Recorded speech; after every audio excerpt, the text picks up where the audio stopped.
Good morning, everyone, and welcome to Simply Made Homestead. I'm Marian, and today I want to take you around the farm a little bit here. We are on 1.2 acres of land, so we're a small farm, and our goal was to figure out what kind of animals can we have on our homestead that will suit our small bit of land. So today I'm going to take you along with me, and I'm going to show you what we've come up with, what we've done, and what has worked. It has worked really, really well. Now, as you can hear, the ducks, that's one thing we have on our property, and they are really raring to get out of that hoop house. I'm usually out here before now. The sun is peeking over the trees, so they're probably wondering, where in the world have I been? So let's go take care of them first. Come on, baby. Come on. Let's go. Come on, diggy, diggy, diggy, diggy. Come on, diggy, diggy, diggy.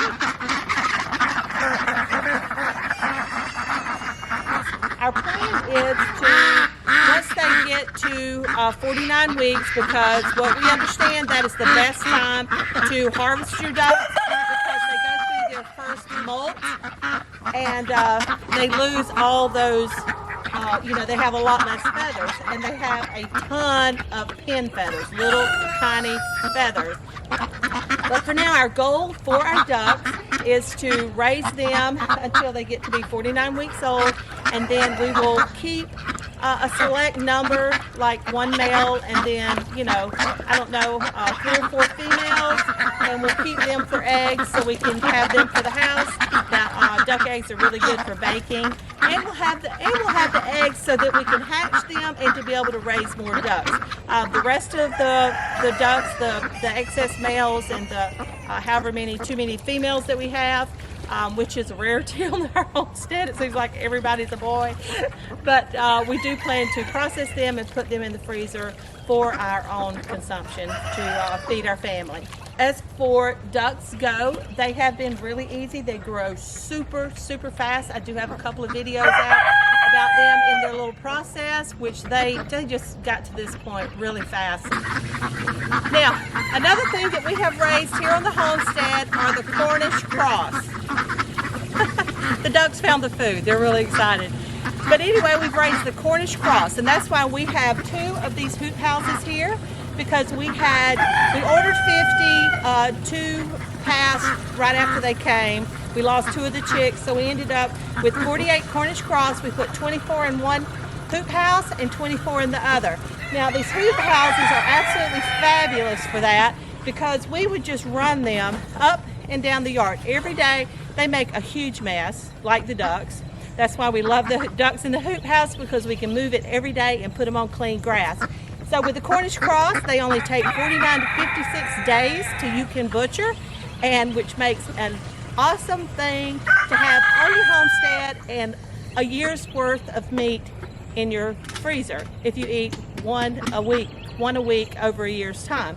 Now, if you like more chicken than that, you can raise more than that at one time, or you can raise some in the spring and some in the fall. Now, our time doing it was our first time ever raising Cornish Cross, and it took us 2 days to butcher 48 chickens. So now for us, because that was like a lot, we are going to raise 25 in the spring and 25 in the fall. It just makes it a lot easier for us. But anyway, back to the hoop house. It's super easy. Once we order Cornish Cross again, we will have a video on how to do that step by step. But each day we would come out, we would move their food buckets and their water buckets. We would pull the hoop house forward, and they learn real quickly to follow along. We would pull it forward, give them fresh food and fresh water, and they're good for another day. All right, guys, now you can see behind me here this nice big hen house. It's 12 feet by 12 feet, and we really enjoy it. We enjoy having it, but I don't recommend going out and investing the amount of money that we put into this hen house. If I had to do it again, if we had the opportunity to move onto a bigger piece of property, I certainly would not do this. There are so many other ways, cheaper ways, easier ways that you can build a shelter for your chickens and not put out that kind of money.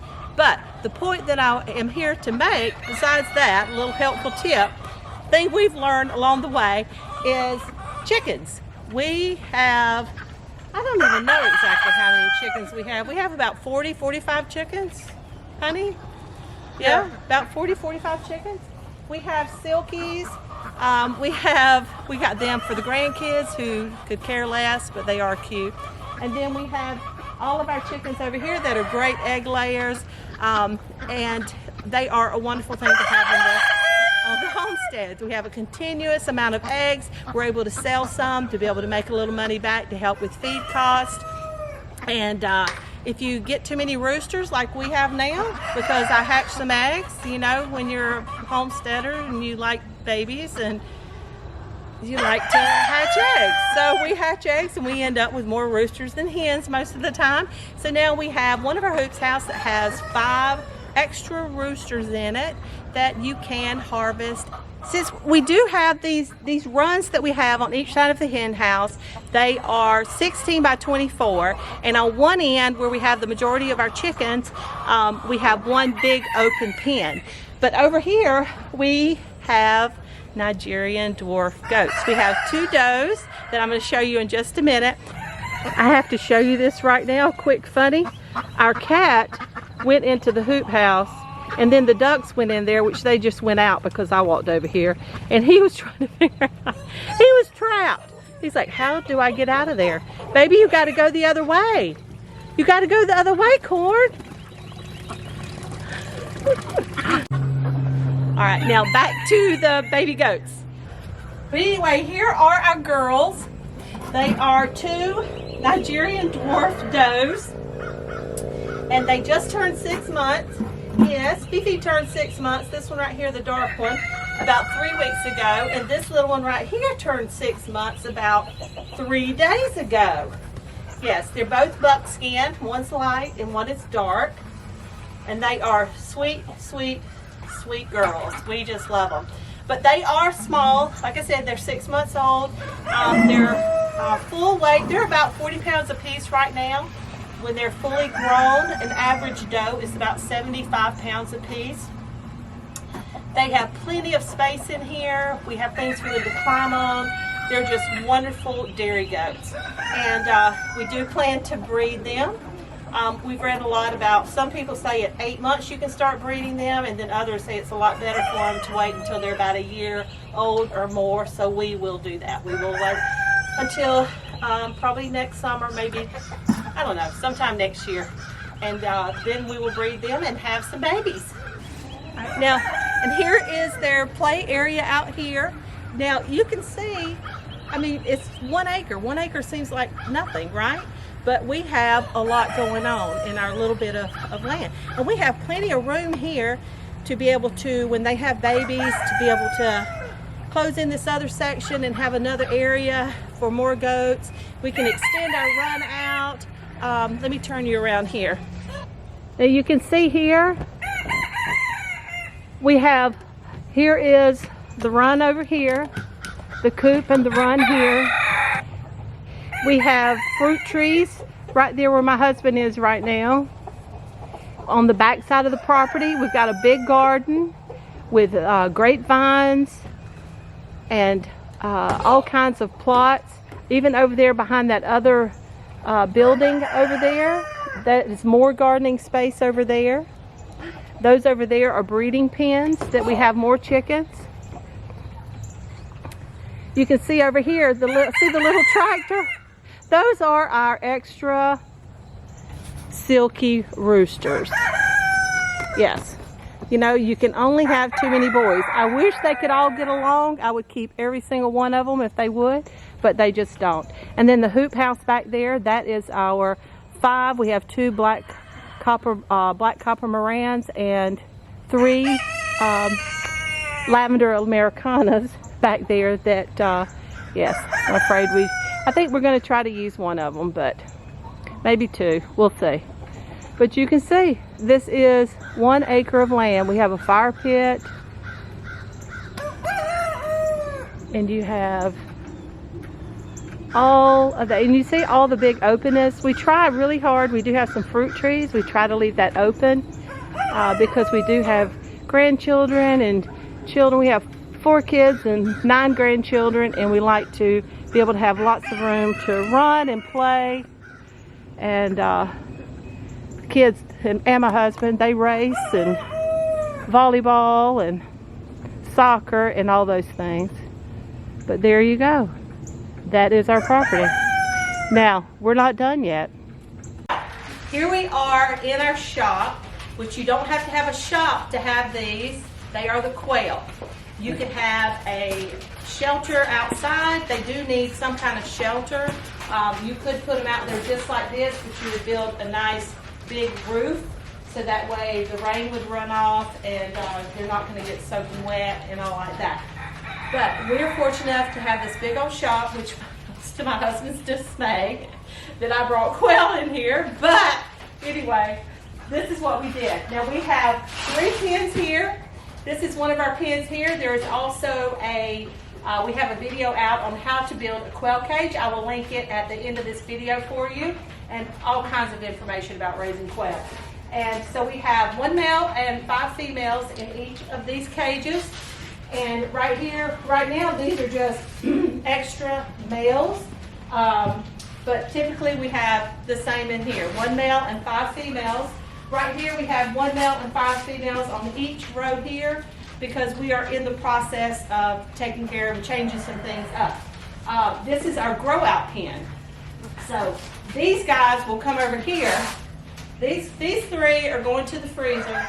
These will come over here, and then this pen is intended for grow outs. We have baby quail in the back room, about 20 of them. They are, another week, they will be ready for the grow out pens. So what we'll do at that point in time, at 3 weeks, sometimes you can tell if they're male or female. Some people are better at it than others. I'm getting better and better. The more you do it, the better you get, like anything. So, but they will typically, eventually, we'll keep checking them, and it will be male in one level and female in the other. Until they get old enough, at 8 weeks, they'll go off their starter and go into their big kid food. Extra males will be harvested for the freezer, and then the other ones will also join their others in hanging out together and living and having and laying quail eggs. Have you ever had Cajun pickled quail eggs? Well, they are pretty good. Now, quail is a wonderful protein source, and as you can see, it takes up very little space for a lot of quail. And even when you hatch quail, it only takes 17 days for them to hatch. They are just an amazing thing to have on the homestead. I highly recommend it. We do have videos out on the feeders, how to build the automatic waterers, just everything on the quail. But as you can see, and with quail eggs, they are higher in protein, higher in vitamins. Can you see that? Give it time to focus. Pretty little quail egg there. And there's one. These are Cornish quail. And they're just pretty little things. As you can see, we have, let's say, 18 and then 12. So there's 40 quail plus the 3, 43 quail here. And when my husband, we had quail last night, roasted quail in the oven with a little balsamic reduction. And yes, I will do a video on how to do that because it was delicious. And but we eat 2 quail apiece. So, 4 quail. So that is a lot of meals, usually about 2 quails per person.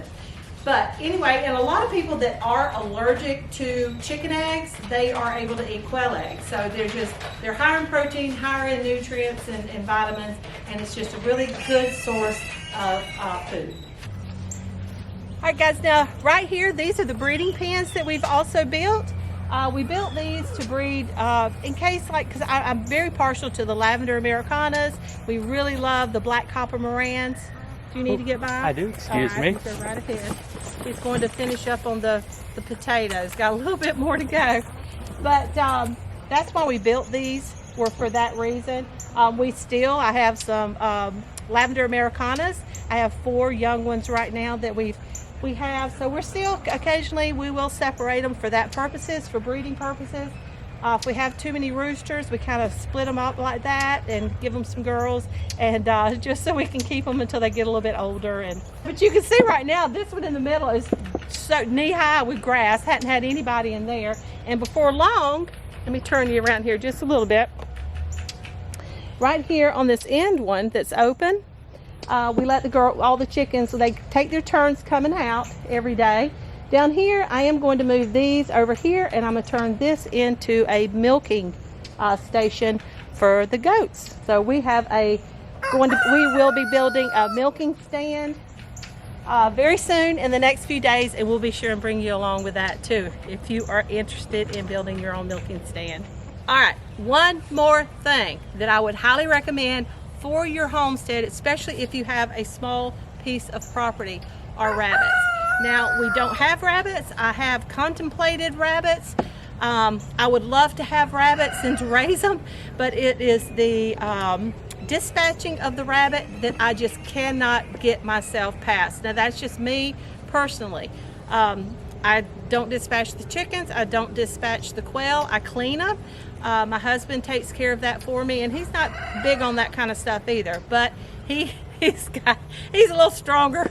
I do it. Yes, he's able to do it where I don't know if I could handle it. But anyway, we do want to have a homestead, so you do what you feel that you can do. But rabbits, if it's something that you can do, that you are able to handle, then rabbits is a huge choice.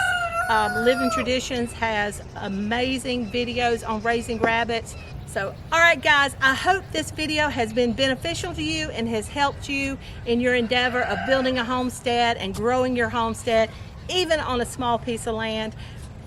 We have so much potential for still doing more. My husband probably just got nervous when I said that, but we do.